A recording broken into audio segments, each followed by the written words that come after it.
Our next stop of the Hadley Canal tour. We saw the locks and we saw the interior parks. But this is up beyond the South Hadley Public Library. We're at the northern tip of it. And you're looking down at the Gatehouse Park and across the river. There used to be two canals on this side. The two canals were the Bardwell Industrial Canal and the South Hadley Navigational Canal. The Bardwell Canal came right through here, and you will be able to see to your side two gatehouses. The tops of the gatehouses are visible.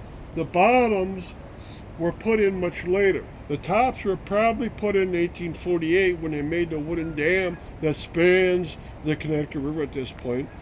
And that's where that wooden dam forced the water into these canals, and there was gates below both of these. And in about 1900, they closed off the bottom of one of them because they weren't using the Bardwell Industrial Dam anymore. And then much later, in 1840, when they put the flood walls into this apron area, the flood walls are higher up than the apron.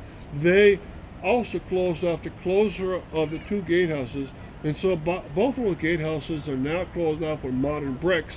And so it looks like both gatehouses have different kinds of bricks, and that's because the tops are older than the bottoms. But they were able to retain the look of both of them. And the last thing to look at right here, if you look towards your left, you see towards your left the Holyoke Dam in front of you. The Holyoke Dam became the deflection dam on the Holyoke side, but as far as the Holyoke Hadley Canal system is concerned, it wasn't used anymore. And so from this stop, we're going to be walking up Canal Street, and we're going to stop next at Bicentennial Park to overlook the Connecticut River. Thank you for coming again.